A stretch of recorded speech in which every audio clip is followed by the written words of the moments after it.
ሲፈጠር ሁልጊዜም አሁን እየወሰዱት ያለው እርምጃ መሰል ሁኔታን ስለሆነ ለማስፈራራትና ጫና ለመፍጠርም ይሁን በማንኛውም መልኩ የህግ አማካሪና ጠበቃ አበራ ንጉሴን አስረው ሰውረዋል።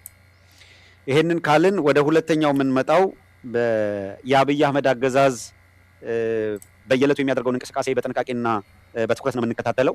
በተለይም በቅርቡ ቀደም ሲል እንደነገርናችሁ የዚህ የሸረሪና ውጊያ ከመጀመሩ በፊት ከጀነራል ሰዓረ እልፈት ጋር በተያያዘ አብይ አህመድ ቃለ ምልልስ ማድረጉ ከወልቃይት ጋር በተያያዘ ከፕሪቶሪያ ስምምነት ጋር በተያያዘ ንግግር ማድረጉ ይታወቃል። ይሄንን ተከታትለናል። በተለይም ስለ ጀነራል ሰዓረ በዚህ ወቅት ለምን እንደ አዲስ መግለጫ መስጠት አስፈልገው ሰኔ ላይ ባሰቡት መንገድ የሰኔ 15 አጀንዳ እነሱ በፈለጉት መንገድ አልጦ ሲላቸው በሐምሌ 5 ኮሎኔል ደመቀን አልፋና ኦሜጋ አድርጎ የማቅረብ እንቅስቃሴ ነበረ። በእርግጥ በአማራው በኩል ሐምሌ 15 የአማራ የትግል ችቦ የተለኮሰበት እለት የተለኮሰበት እንኳን አይደለም የተቀጣጠለበት ጊዜ ተደርጎ የሚወሰድ ነው። የትግሉ ችቦ ቀደም ብሎ የተለኮሰ በርካቶች ዋጋ የከፈሉለት ትግል ነው። ነገር ግን በኮሎኔል ደመቀ ላይ እሱን ለመያዝ የተደረገው ከበባና እሱ በእምቢባይነት የሰጠው አጸፋ በአማራ በኩል ገፋ አድርጎ የትግሉ ሁኔታ ለማቀጣጠል አይነተኛ ሚና መጫወቱን ማንም ሊክደው አይችልም። ነገር ግን የትላንት ሐምሌ 5 አስተዋጽኦ ዛሬ ላለው ሐምሌ የአብይ አህመድ የፕሮፓጋንዳ አዝማች ሆኖ ለቆመበት ጉዳይ ሽፋን ሊሆን ግን ስለማይገባ የአማራ ሕዝብ እያደረገ ካለው የህልውና ትግል አንጻር የኮሎኔሉ አስተላለፍ ግልጽ በሆነ መንገድ ከአማራ ሕዝብ ወይም የፋኖ እንቅስቃሴ በተጻራሪ የቆመ በመሆኑ እንዲሁም አብይ አህመድ በሁሉም መንገድ አሸናፊ እንዲሆኑ እንዲወጣ ፍላጎት ይዞ የሚንቀሳቀስ በመሆኑ ለዚህ አካል በተለየ የጀግንነት ሽፋን እየሰጡ መንቀሳቀስ በዘላቂነት የአማራን ሕዝብ ጥቅም የሚያስከብር አይደለም። የወልቃይት ጉዳይ የአማራ ሕዝብ የህልውና ትግል አካል በመሆኑ የአማራ ሕዝብ ኦን የሚያደርገው እንጂ እነ ኮሎኔል ደመቀ ኪስ ውስጥ መቀመጥ ያለበት አይደለም። ለምን በአብይ አህመድ መዳፍ ላይ አስቀምጦ ወልቃይት የአማራ ሕዝብ የህልውና ጥያቄ አልፋና ኦሜጋ ነው ማለት የሚቻልበት ደረጃ አይደለም። አብይ ኪስ ውስጥ እስካለ ድረስ ጉዳዩ ይሄንን ስንል ምን ማለታችን ነው የሚለውን የራሱን የአብይ አህመድን የበቀደሙን ንግግር መነሻ አድርገን እናየዋለን። የሆነ ሆኖ እሱን በራሱ መስክ ቀጥሎ የምንመጣበት ስለሆነ ዋና በዛሬው ላይ ልንነግራቸው የፈለግነው የ10 አለቃ መሳፍንትን በተመለከተ የሰኔ 15 ጉዳይ አልሳካ ሲለው ሐምሌ 5 ላይ ለማጦዝ ሞከረ፣ አልተሳካም።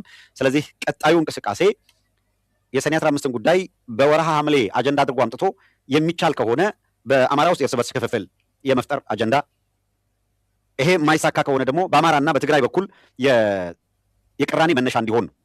ወደ ጎጃም በሄደበት ጊዜ ላለመደጋገም አጼ ዮሐንስን አንስቶ ምን እንዳለ ሰምተናል። በሳምንት ልዩነት ደግሞ በተለይ በጣም ከፍተኛ የሆነ ተቃውሞ ስለተነሳና እንዳሰበው እሱ ካልኩሌት እንዳደርገው ጎጃም ላይ የትግራይ ጥላቻ ወይም አጼ ዮሐንስን መሰረት አድርጎ በትግራይ ላይ ጥላቻ መቀስቀስ ይቅርና አጼ ዮሐንስ በደል አድርሰውባችኋል እንዴት ይረሳል እያለ ካነሳ በኋላ አጼ ዮሐንስ ከወትሮ በተለየ ሁኔታ በጎጃም አካባቢ ጀግንነታቸው እየተዘከረ መሄዱና የጎጃም ሕዝብ የተለያዩ ነገስታት በተለያዩ ጊዜ በአገዛዝ ዘይቤያቸው ያደረሱበት ጉዳት ቢኖርም የኢትዮጵያን በማስተዳደር አይነተኛ ሚና ያላቸው ነገስታትን የጥላቻው ማዕቀፍ አድርጎ ተንቀሳቅሶ የማያውቅ የሀገረ መንግስት ግንባታ የሚያደርሳቸውን አሉታዊም አዎንታዊ ተጽዕኖም በሚገባ ተረድቶ በታሪክ ዋጋ የከፈለባቸውን ጉዳዮች ነገስታቱ በተለየ ሁኔታ ስለሚጠሉት ሳይሆን እነዚያ ጥቃት ያደረሱ አካላት በወቅቱ አገረ መንግስቱን ለማጽናት ይገባል ብለው የወሰዷቸው እርምጃዎች ናቸው ብሎ በማሰብ የከፈለውን ዋጋም ህዝቡ ለሀገር ግንባታ ያደረገው አስተዋጽኦ አድርጎ የሚቆጥር የሀገር ግንባታ ማለት ምን ማለት እንደሆነ የገባው ህዝብ እና ኤሊት በመኖሩ ምንም እንኳን በስንዴ ውስጥ ያለ እንክርዳድ ባይጠፋም ከዚያ ውስጥ የበቀሉ ብአዴኖች እንዳሉ ቢታወቅም የአምስተኛው ረድፍ አንጋቹ ነው። ዛሬም የብአዴንን ጉዳይ ለማስፈጸም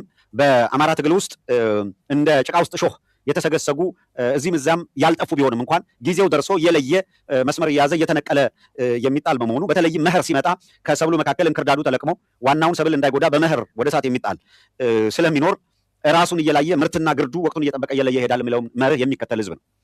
አብይ አህመድ የሞከረው ሙከራ በሙሉ ከከሸፈ በኋላ በተለይ ለምን በዚህ ወቅት የጀነራል ሰዓረ ጉዳይ አንገብጋቢ ሆኖ ተነሳ የሚለው ትኩረት ሳቢ ነበር። እንደምታውቁትና እንከታተላለን ብለናቸዋል።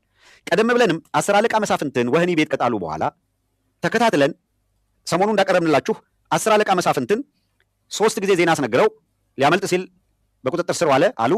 ቀጥሎ ከ1 ሰዓት ከ2 ሰዓት በኋላ ሊያመልጥ ሲል ተመቶ ህይወቱ አልፏል አሉ። ቀጥሎ እንደገና ከ1 ሰዓት ከ2 ሰዓት በኋላ ህዝብ በከፍተኛ ሁኔታ ሚስጥር እያጠፋችሁ ነው ብሎ ሲንጫጫባቸው ደግሞ ሊያመልጥ ሲል ቆስሎ በቁጥጥር ስር ውሏል፣ ሕክምና እየተደረገለት ነው፣ አልሞተም የሚል መግለጫ ሰጡ። ለማስታወስ ያክል ነው የጀነራል ሰዓረ ባለቤት ማነች የምትባለው? አንዲት ኮሎኔል ማናት? ኮሎኔል ጽጌረዳ ነው የምትባለው። የጀነራል ሰዓረ ባለቤት ስሟን የምታስታውሱ ከስር ልጽፉልኝ ትችላላችሁ።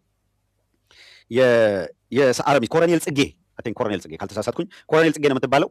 እሷ እግሩን ተመቶ በቁጥጥር ስር ዋለ ካለች በኋላ እግር ኮማ ውስጥ ያስገባሉ የሚል ነገር አነሳን። እግሩ ላይ እንዳልተመታም እሱን አረጋግጠን ደግሞ የት ጋር እንደተመታ በቪዲዮም በምንም ማስረጃዎች አሰባስበን ያዝን። ይህንንም አሰባስበናል ካልን በኋላ በቀጥታም ከራሱ አንደበት ግድያውን በተመለከተ ምንድን ነው በወቅቱ የተፈጠረው የሚለውን በተለይም በዚያን ጊዜ ገና እነሱ ተመቶ የነበረው እግሩን ተመቶ ተያዘ ያለችው ውሸት መሆኑንና ጥይት በዚህ ስር በዚህ ምንድን ነው መንጋጋው ስር ወይም ደግሞ እዚህ አገጩ ስር አድርገው ተኩሰው ወደ ላይ ተተኩሶ በአፉ ጥርሱን ምላሱን አንደኛው አይኑን አጥፍቶ በጎን በኩል በዚህ ጋር በላይ በኩል ራስ ገባ በምትልበት ጸጉር በዛ ጋር ቦድሶ የወጣ መሆኑን ካረጋገጥን በኋላ ለምንድን ነው ሴትዮዋ ኮሎኔሏ የዋሸችው የሚለው ነገር አንገብጋቢ ነበር። ታዲያ ከሰሞኑ 10 አለቃ መሳፍንትን ወደ ማረሚያ ቤት ወደ ወህኒ ቤት ሄደው ከዚያ ግፍ እስር ቤት ሌሊት ፍተሻ አድርገው አፍነው እንደሰወሩት ሰማ። ይሄንኑ በመረጃ የምትነገርናችሁ እየተወሰዱት ምን ሁኔታ ነው ያለው የሚለውን ደግሞ በጥብቅ እንከታተላለን ብለናችሁ ነበረ። ዛሬ ያንን ጥብቅ መረጃ ይዘናል። እሱን በተወሰነ ደረጃ በቀዳሚነት እናነሳለን።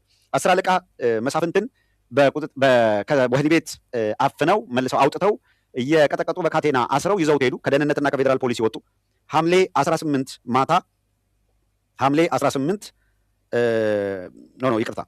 ሐምሌ 18 ቀን እሱን ቆይ ቀጥዬ ልምጣበት። ሐምሌ 19 ነው እነሱ ሐምሌ 19 ሌሊት ነው መተው ፍተሻ ያደረጉት። ከዛ ቀን ላይ ይዘውት ሄዱ። ሐምሌ 18 ለሐምሌ 19 ሊነጋ ሲል ሌሊት ፍተሻ አደረጉ። ሐምሌ 19 ቀን ላይ መተው ይዘውት ሄዱ። በሚፈትሹበት ጊዜ የ10 አለቃ መሳፍንት የሚተኛበት ቦታ የቱ ነው ብለው ስፔሲፊክ ጠይቀው በልዩ ሁኔታ በርብረዋል። ሌላው ሙሉ ክፍሉ የተፈተሸ ቢሆንም የእሱን ቦታ ስፔሲፊክ ግን በለየት ባለ ሁኔታ ፈትሸው ነበረ። ማታ ምንም አላሉትም። ቀን ግን ተመልሰው መተው ይዘውት ሄደዋል በካቴና አስረው። የት ወሰዱት የሚለው ስላልታወቀ በቤተሰብ ዘንድ በከፍተኛ ሁኔታ መደናገጥ፣ መሸበር ነበረ።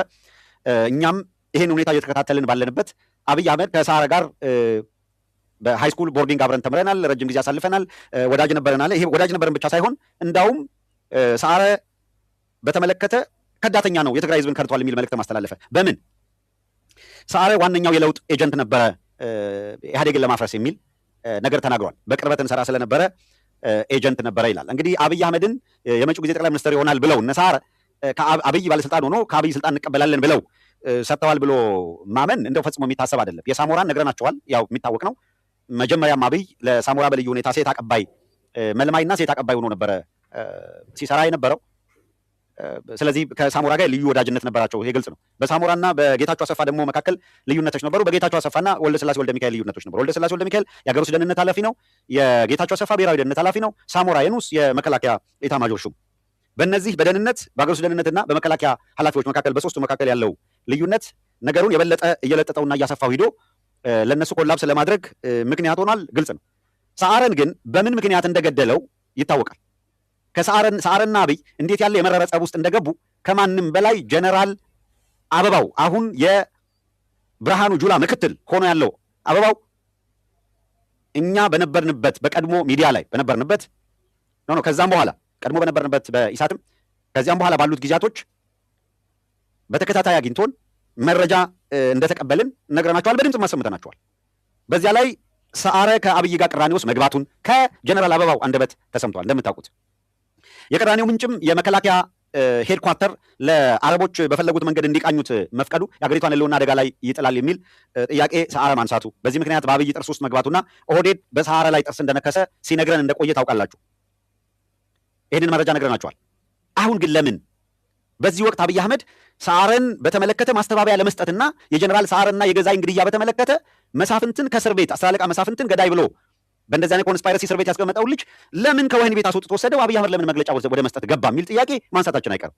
ይህን ጥያቄ ለመፍታት ደግሞ እነዚህን ሚስጥሮች የተወሳሰቡበትን ሁኔታ ማፍታታት ስለሚያስፈልግ ነገርየውን ተከታተልን።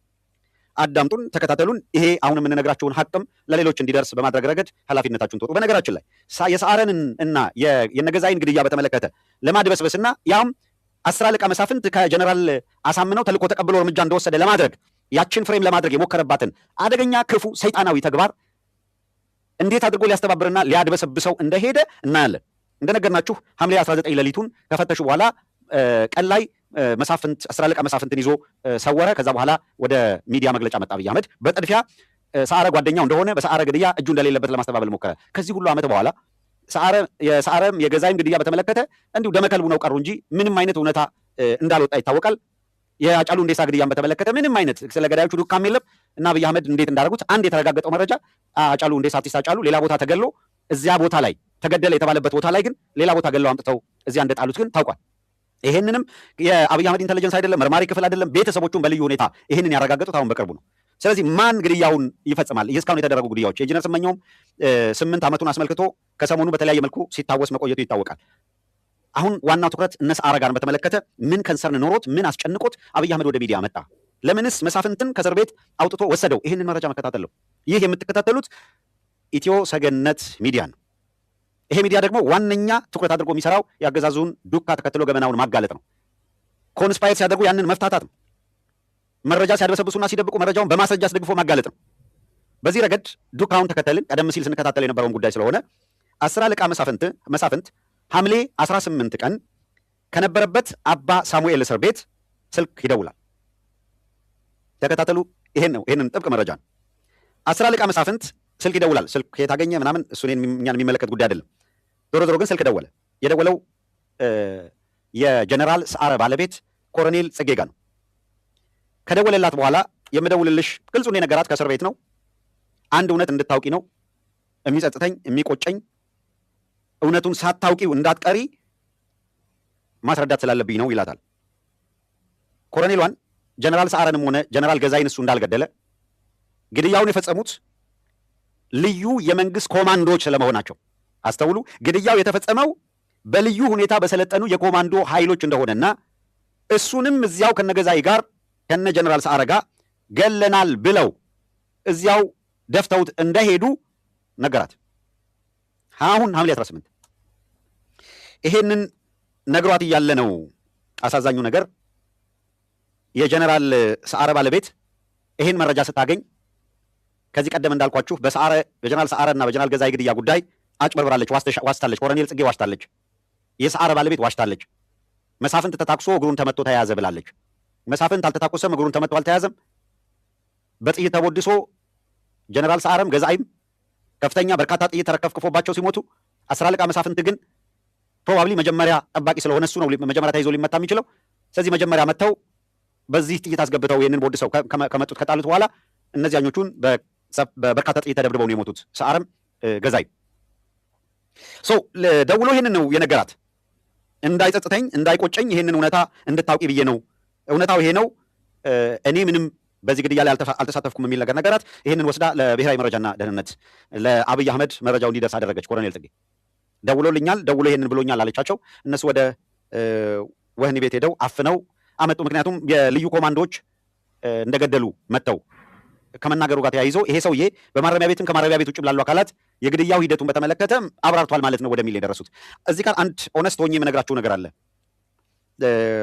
ሁኔታ ኦልሬዲ ገንፍሎ በዚህ ደረጃ የመጣ ስለሆነ ከዚህ በላይ ምንም ቢሉት ጥቅም ስለሌለው ቀደም ብለን ይሄ በወህኒ ቤት ያለውን ሰው እዚያው አካባቢ ባሉ ያገዛዙ ሰዎች በኩል በልዩ ሁኔታ ለማግኘት ሞክረናል። ፐርሰናሊ በስልክ አግኝቼ አነጋግሬያለሁ። ቀደም ብሎ ማለት ማነጋገር ብቻ ሳይሆን በወቅቱ የነበረውን ሁኔታ ምንድን ነው ለእኔ እንዲያስረዳኝ። ሁለተኛ ኮሎኔል ጽጌ እግሩን ተመቶ ሞቷል ስላለች በእርግጥ እግርህን ተመተ ነው ወይ የዛን ጊዜ እግሩን ተመቶ ተያዘ ስላለች እግርህን ተመታለሁ የሚል ጥያቄ አቅርቤለታለሁ። በቪዲዮ አድርጌ ጥይት የገባው በዚህ ጋር ገብቶ በዚህ መውጣቱን በቀጥታ ከራሱ ሰምቻለሁም አይቻለሁም። ይሄንን ለማድረግ ግን ኃላፊነት የወሰዱና የተባበሩ አካላት ምክንያቱም ምንም የሌለው እስር ቤት ያለ ልጅ ነው። በወቅቱ ደግሞ ገና ቁስሉ ትኩስም ስለነበረ ለመናገር በጣም ይዘገያል። ምክንያቱም ምላሱም ጥርሱም አይኑም ጠፍቷል። ጥይት በዚህ ነው የወጣው በስር ገብቶ ቀስ እያለ ነው የሚናገረው። ስለ ሁኔታው ተረዳው። የመጀመሪያው ጥርጣሬ ታዲያ የገዛይ ሚስት ማነው የሰዓረ ሚስት ለምን ዋሸች የሚል ነው። ስለዚህ ገዳዮቹ እያደረጉት ያለው እንቅስቃሴ በሁለት መንገድ ሊሆን ይችላል። አንድ የሰዓረ ሚስት ወይ ተሳትፋለች በሰዓረ ጉዳይ፣ ካልተሳተፈች ደግሞ ኮንስፓየር እንድታረግና እንድታጭበረብር አስገዳጅ ሁኔታ መጥቶባታል። ወይ ብላክሜል አድርገዋታል፣ ወይ አስፈራርተዋታል፣ ወይ በጥቅም ገዝተዋታል። በማናቸው መንገድ እንውሰደው፣ በአስገዳጅ ሁኔታ ብላክሜል ተደርጋም ይሁን በጥቅም ተገዝታም ይሁን በማስፈራራት ይሁን በማናቸው መንገድ ግን በሐሰት መረጃ ለማጥፋት በሚደረግ ኮንስፓይረሲ ውስጥ ተሳታፊ ነች። ለምን ተመቶ ጭንቅላቱን ተመቶ ተያዘ ወዘተረፈ እግሩን ተመቶ ወዘተረፈ ስትል የነበረችው እሷ ስለሆነች። ኦኬ ወደ አሁኑ እንምጣ። ከወህኒ ቤት ካወጡት በኋላ በካቴና አስረው ይዘውት ሄዱ። መጀመሪያ ቃሊቲ ዚ ክራውን ሆቴል አካባቢ ያለ አንድ በልዩ ሁኔታ ምርመራ እናደርግበታለን ወደሚሉ ስፍራ ወሰዱት። እጅና እግሩን አስረው በከፍተኛ ሁኔታ ቶርቸር ፈጽመዋል። በጣም ተደብድቧል። መረጃዎችን በተመለከተ ከማን ጋር በስልክ ተገናኝተሃል፣ ለማንስ ይህንን መረጃ አውርታለሁ የሚል ነው ድብደባው፣ ስቅይትም ሲፈጽሙበት የነበረው። በስተመጨረሻ እግሩን ተመቷል እንዳልናችሁ የሰዓረ ሚስት እግሩን ተመቶ ነው የተያዘው ነው ያለችው። ግን እግሩ እንዳልተመታና የተመታበትን ቦታ እኛም እንደተከታተልንና እነሱ ፈርዘር ሲሄዱ ልክ እኛ አሁን እንደምንወጣው ወደፊትም በደንብ በስፋት እንመጣለን፣ ፈርዘር የሄድን ነገሩን እናጠራለን በሚል ነበር የተናገርነው። 10 አለቃ መሳፍንትን አሁን ወስደው ቶርቸር እየፈጸሙ ለማን ተናግረሃል፣ ምን ብለሃል፣ ምን አይነት መረጃ አውጥተሃል የሚለውን ሲደበድቡ ቆይተው ይሄ ጭንቅላቱ ስለተመታና ሕክምና ሳያገኝ ለረጅም ጊዜ ስለቆየ ትራውማውም አለ። ከዚያ ጋር ተያይዞ ኮንሲስተንትሊ ስቴብል መሆን ይቸገራል ልጁ። ለምሳሌ በወቅቱ ገና በጣም ከፍተኛ የሆነ ትራውማ ውስጥ ስለነበረ አንዳንድ ጊዜ በእስር ቤት ውስጥ ያለ መሆኑን ይረሳዋል እና ደጋግሞ እንደተኮሱበት፣ እንደመቱት፣ እንደገደሏቸው ከተናገረ በኋላ ገደሏቸው፣ እንደዚህ ያደረጓቸው፣ መቷቸው የሚል ከተናገረ በኋላ በሂደት ነው እንግዲህ ለአመታት እየተቆጠሩ ነው እንደምታውቁትና በሂደት ነው ስቴብል የሆነ የተረጋጋ የመጣው እንጂ በውስጡ መረጋጋት አይነት ስላልነበረ ስቴብልም ስላልነበረ በመሀል ህመም ሲሰማው ወንድሜ አሳክመኝ፣ በጣም እያመመኝ ነው፣ ወይም ደግሞ መድኃኒት ስጠኝ፣ ህመሙን የሚያስታግስ መድኃኒት ስጠኝ ይል ነበር እኔን በማናገረው ሰዓት። አሁን በስሩ ፕሮሰስ በደንብ የቁስሉ ሂል እያደረገ የዳነ ሲሄድ ቀስ እያለም ቢሆን የመናገር አቅሙም እየተመለሰ በደንብ ሲመጣ አሁን በቅርቡ እንግዲህ ሐምሌ 18 እንዳልኳችሁ ለሰዓረ ሚስት ደውሎ እውነታውን እና እሷ ለመግደሉ ነገሩን አስረድተው የገደሉትም በልዩ ሁኔታ የሰለጠኑ የአብይ ኮማንዶዎች መሆናቸውን መናገሩ እንደገና ለሌላ ሰለባ ዳርጎታል። አሳዛኙ ነገር ግን ወደ አሁን በዛሬው ዕለት ሌሊት ወደ አዋሽ 40 ጭነው ደግሞ ይዘውት ሄደዋል። ይሄንን ሰምተናል። ወደ አዋሽ አገዛዝ በጀነራል ሰዓረና በጀነራል ገዛኢ ጉዳይ ላይ የፈጸመውን ግድያ በተመለከተ መረጃው ስለወጣ ማስረጃ ስለወጣ ይሄንን ለማዳፈን የወሰደው እርምጃ ነው። በጣም ያሳዝናል። ይሄ ልጅ እንደዚህ አይነት ሰለባ መሆኑ አሳዛኝ ነው። እንግዲህ የነ ጀነራል አሳምነው ግድያ፣ የነ ዶክተር አምባቸው ግድያ ከነማን ጋር እንዴት እንደሚያዝ ማየት ትችላላችሁ። በጣም የተወሳሰበ በርካቶች ያሉበት እጃቸው ያለበት እንደሆነ ይታወቃል። ወደፊት ዛሬ በምክንያት የማንጠቅሳቸው ነገር ግን ወደፊት በጣም በርካታ ነገሮችን የምትገረሙባቸው ነገሮችን የምናነሳ ይሆናል።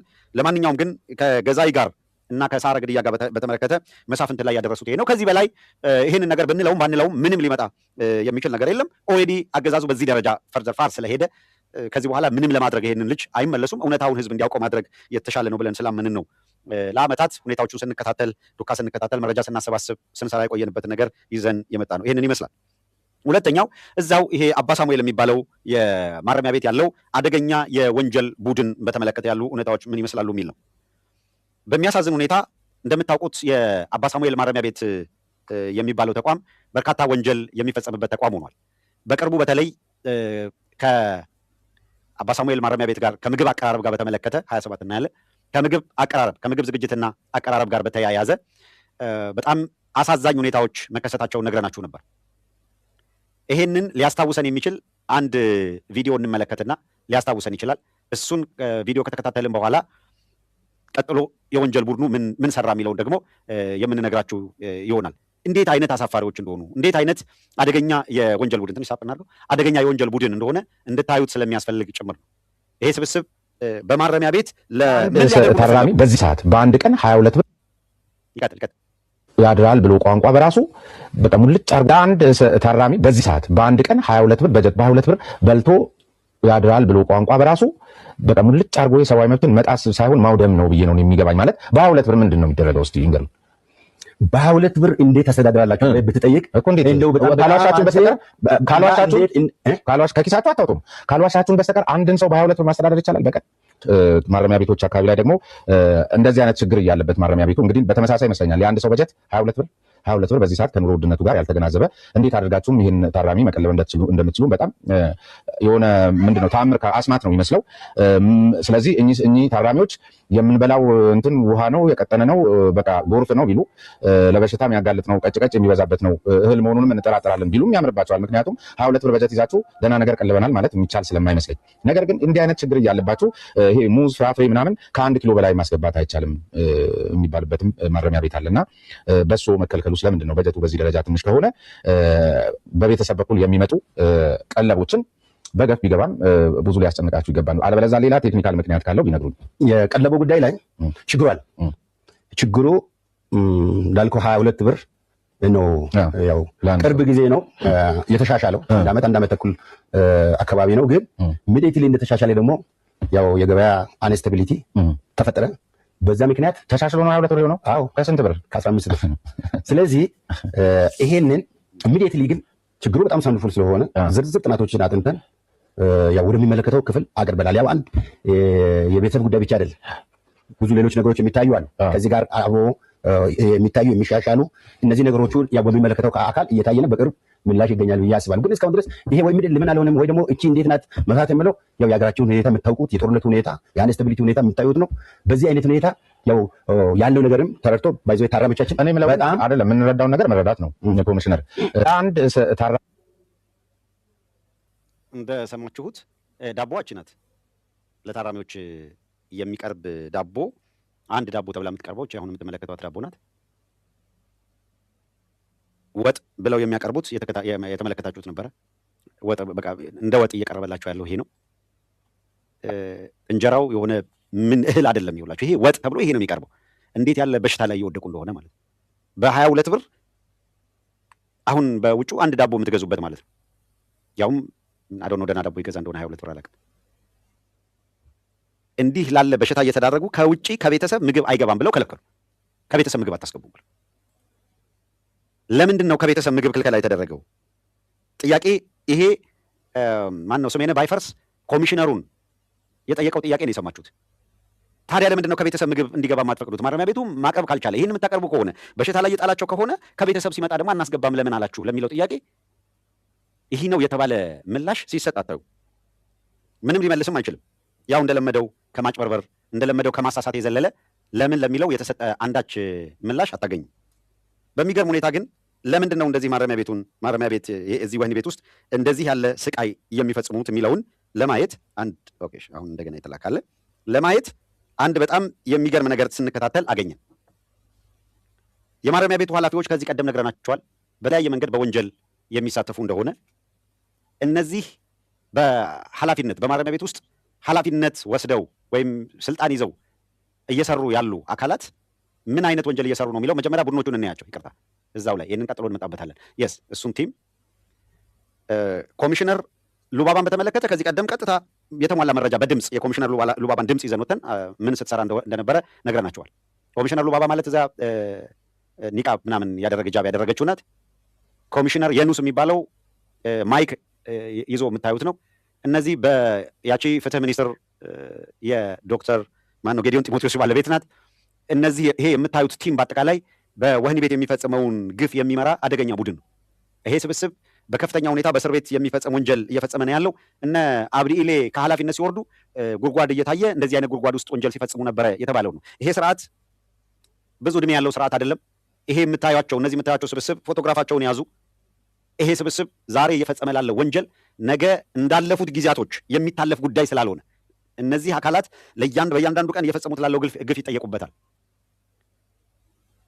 እነ ጎበዜ ሲሳይ ጋዜጠኛ ጎበዜ ሲሳይ፣ እነ ጋዜጠኛ መስከረም አበራ፣ እነ አቶ ዮሐንስ ዋያለው፣ እነ አቶ ክርስቲያን ታደለ፣ እነ ዶክተር ካሳ ተሻገር፣ እነ ጋዜጠኛ ዳዊት በጋሻው፣ ገነት አስማማው ጋዜጠኛ፣ እነ ጋሽ ታዲዮስ ታንቱ ያሉበት መከራ ያሉበትን ፈተና ስታዩ እንዴት ስቃይ እየፈጸሙባቸው እንደሆነ በጣም ታዝናላችሁ። ከሁሉ በላይ የሚገርመው እነዚህ የወህኒ ቤቱን በግፍ እስረኛውን እያሰቃዩ ያሉ አካላት ያመክሮ ጊዜ በመከልከል ከ100 ሺህ እስከ 1.5 ሚሊዮን ክፍያ የሚጠይቁ ነው። የአብይ አህመድ ወንበዴ ቡድን ይሄንን በማስረጃ አረጋግጠን ለህዝብ እየተነገረ ጉዳዩ አይደለም። አንድ ሰሞን ምን ሲል ሰምታችሁታል? አንድ ሰው ወንጀል ፈጽሞ ከሆነ አንድ ሰው ሙስና ሲሰራ የሆነ ነገር ሲያደርግ ካያችሁ ይሄንን አድርሱን፣ አንድ ቀን አናሳድራቸውም ማለት። ዋነኛው የሙስና ባለቤት ዋነኛው የዘረፋ ባለቤት አብይ አህመድ ራሱ ስለመሆኑ ቅዳሜ ዕለት የነበረውን የትንታኔ መረጃ በምናቀርብበት ሰዓት ላይ አብይ አህመድ ከአዘርባይጃኗ የፕሬዚደንት ልጅ ወይም የንጉሱ ልጅ በተቀናጀ ሁኔታ ምን አይነት ዘረፋ እየፈጸሙ ካምፓኒ አቋቁመው ሀብት እያፈሩ እንደሆነ የሚገርም መረጃ በትንታኔ ቀርቧል። ሽሜ ተርኮ ያቀረበው ደርዝ ያለው መረጃ እነ ኮሚሽነር ሉባባን በተመለከተም ባለፈው አስደምጠናቸዋል። ዛሬ በምልሰት እናስታውሳችሁ የኮሚሽነር ሉባባን ቅጂ የምታዩት ስልክ ቁጥር ከዋትሳፕ ገጹ ላይ በስክሪን ሪከርድ የተወሰደ ነው። ታዳምጡትና ስልክ ቁጥሩ ከላይ ያለላችሁ የኮሚሽነሯ ስለመሆኗ ደግሞ ከዚሁ ከኛ ስቱዲዮ ደውለን አነጋግረናት አጣርተን ያነጋገርናትን ቃለ ምልልስን ባለፈው አሰምተናችኋል። እስኪ የኮሚሽነር ሉባባን ድምፅ ትሰሙታላችሁ። አሁን የዋትሳፑ ላይ ያለው ተመልከቱ እኮ። የት ልምጣልህ? ቢሮ መምጣት ትችላለህ። ስለዚህ ቢሮ ነው እዚህ ላይ በጽሁፍ አለ እንደምታዩትና ታዲያ አግኘኛ በስልክ ካለክ በጽሁፍም በድምፅም አጭር መልእክት ይመላለሳሉ። ስለዚህ ቢሮ ነው በምልልሳቸው ላይ ስለዚህ ቢሮ ናትለውና ሌላ የተቀረጡ ሁለት ናቸው። አንደኛው ላይ ደግሞ ምን ይላል? ከዚህ ቀደም አድምጣችሁታል። ሰርተነው ስለነበረ አሁን መደጋገም ላያስፈልገን ይችላል። ግማሹን አስገባ በዚህ አካውንት፣ ግማሹን ግን ፊዚካሊ ይዘህና ነው የምትለው። ዲል ያደረገችው ከዚህ ሰው ጋር ይሄ የምታዩት ስልክ ቁጥር የኮሚሽነሯ ስልክ ነው። ይሄ የምታደምጡት ነገር የኮሚሽነሯ ድምፅ ነው። የኮሚሽነሯ ስለመሆኑ እዛው ዋትሳፑ ላይ ስትገቡ የምታዩት እነዚህ ፎቶግራፎች ልጇን ያስመረቀችበት የሆነ ነገር ያደረገችበት ምናምን ነው። ስክሪኑ እንድታዩት ተፈልጎ ነው። ስክሪን ሪከርድ እየተደረገ ከእያንዳንዱ ሁኔታ ላይ ድምፆቹም ሌሎቹን የምታዩቸው ከልጁ ጋር ተመላልሰው ቀጠሮ ሲይዛ 1.5 ሚሊዮን ፍርዱን ከጨረሰ ሰው እኮ ለመውጣት አመክሮ እንዲታሰብለት ከፍሎ እንዲወጣ ያስገደደችበት ነው። ይሄ እየተነገረ ነው። የአብይ ወንበዴዎች ዝም ያሉት። ይሄኛውን መለስበታለሁ። ይሄ እየተነገረ ነው ዝም ያሉት። እነዚሁ ውንብድና የሚሰሩ ዘራፊ ኃይሎች እነ ኮሚሽነር ሉባባ እስረኛውን ያንን የቀጠነ የምታዩትን ነገር አቅርበው እህል ነው ምንድን ነው ከምን ይጋገር የማይታወቅ በ22 ብር ወጥ ነው እንጀራ ነው ብለው አቅርበው ፒውል 22 ብር አስቡት። በ22 ብር ምንም ነገር ምንድን ነው የምታገኙት? ውሃ የማይገኝም እኮ በ22 ብር ንጹህ ውሃ። ሲወርድ ያያችሁት ነገር ምንድን ነው? ዘይት ነው? ውሃ ነው? ምኑም አይታወቅም እኮ። እንጀራ ተብሎ የቀረበውን አይታችሁታል። እንዴት ላለ ለበሽታ እየተዳረጉ። ይሄ ከሆነ በሽታ ላይ ከምንወድቅ ከቤተሰብ ምግብ እናስገባ ሲሉ ደግሞ ከቤተሰብ ምግብ ማስገባት አይቻልም ብለው ከለከሉ። እስረኛው በተደጋጋሚ ጊዜ ጤንነታቸው አደጋ ላይ የወደቀ የምግብ አድማ ያደርጋሉ። ማንም አካል አለሁ የሚላቸው ዞር ብሎ የሚያያቸው አካል ያጣሉ። በስተመጨረሻ ምን ሆነ? ህግ አወጣን ብለው የበላይ ኃላፊዎቹ ካፌ ከፍተው ካፌና ሬስቶራንት ከፍተው ያ ካፌና ሬስቶራንት ያለምንም ጨረታና ውድድር ይኸው እዚህ ጋር ተመልከቱት። ውድ የታራሚ ቤተሰቦችና ጠያቂዎች ከድርጅታችን ጣዕምና ባር ሬስቶራንት ተመልከቱት። ጣዕም ባርና ሬስቶራንት ከፌዴራል ማረሚያ ቤት ጋር በመተባበር ዋቴቨር የታራሚዎችን ቤተሰቦችንና ታራሚዎችን በምግብ ለማገልገል እንደዚህ ወስነን ምናምን ብሎ አንድ ጨረታ የሌለው ምን የለው ራሳቸው ሬስቶራንት ከፍተው እንደምታዩት ክትፎ፣ ጥብስ ምናምን ገለመሌ አድርገው ማንኛውም ታራሚ በየታራሚው እዛ ማረሚያ ቤት ውስጥ ወህኒ ቤት ውስጥ በእያንዳንዱ ወህኒ ክፍል ይሄ ፖስተር ተለጥፏል። ለጥየቃ የሚመጣ ቤተሰብ ስንት ተንከራቶ የሚመጣ ቤተሰብ ይሄንን አድለውት የእነሱን ክትፎና ጥብስ ኦንላይን እየገዛ እነሱ ማረሚያ ቤቱ ጋር ፕሮቫይድ ያደርጋሉ። ተመልከቱ። ቤተሰብ ሰርቼ ላምጣ ሲል አታስገባም።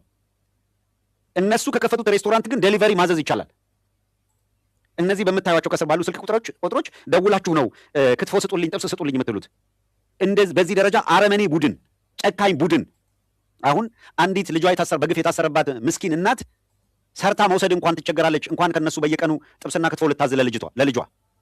ስንቱ በምን ኑሮ ነው አሁን ማረሚያ ቤት ላሉ ሰዎች በየቀኑ ከነሱ ሬስቶራንት እንዴት አይነት ግፍ እንደሚፈጽሙ። ሬስቶራንት ከፍተው የኃላፊዎቹ ከነሱ ሬስቶራንት ምግብ ቤት ያለ ማንኛውም ታራሚ ከነሱ ሬስቶራንት በግዢ እየገዛ እንዲመገብ የሚያስገድዱ ጨካኞች ናቸው። በአሁኑ ወቅት እዚያ ማረሚያ ቤት የሚባል ቦታ ላይ ወህኒ ቤቱ